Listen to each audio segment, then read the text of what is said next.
Born in 1931 in Saratoga, Texas, George Jones learned to sing and play the guitar during his youth. When he was 16 years old, he began performing on a Texas radio station, 3 years before marrying and then serving as a Marine stationed in California. After being discharged, Jones returned to music, playing in clubs and bars before impressing record producer Pappy Daly in 1953. Jones released his first single, No Money in This Deal, on Star Day Records, but it was his fourth release, Why Baby Why, that won him recognition when it peaked at number 4 on the charts. With his career on the rise, Jones was billed alongside up-and-coming star Elvis Presley on the Louisiana Hayride and proceeded to record more hits, including the top 10 What Am I Worth and just one more in 1956. When Mercury Records swallowed up Star Day, Jones's first single, Don't Stop the Music, became another top 10 hit, followed by White Lightning, which spent 5 weeks at number 1 in the spring of 1959.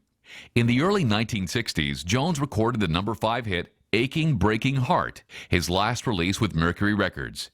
Jones moved along with collaborator Pappy Daly to United Artists in 1962 and again hit it big with the number 1 song, She Thinks I Still Care. The hits didn't stop when he moved to the Musicorps record label in 1965, where he released Things Have Gone to Pieces, Love Bug, Walk Through This World With Me, and many more. A musically productive but stormy marriage to Tammy Wynette between 1969 and 1975 led to numerous husband and wife duets and sold-out tours, with the newlyweds releasing singles confessing their love for each other in songs like We Can Make It, The Ceremony, and Loving You Could Never Get Better. Their marriage became a public obsession.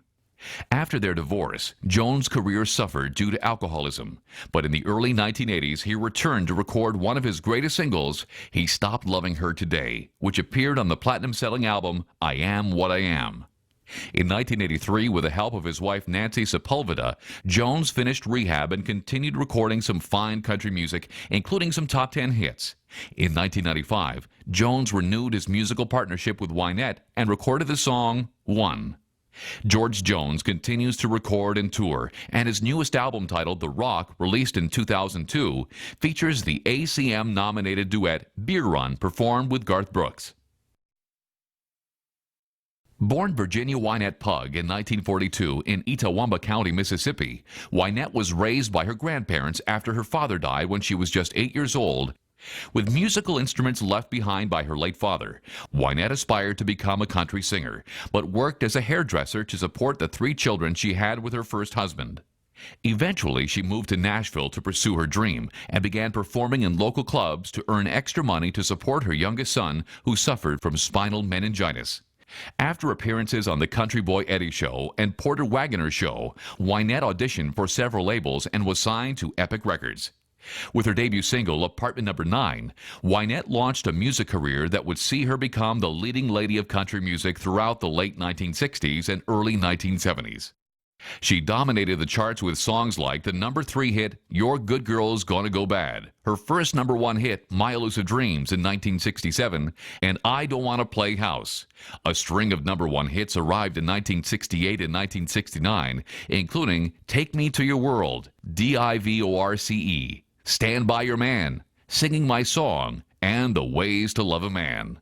In 1968, Wynette married country star George Jones, and the couple started one of the most publicized and stormy relationships of that era.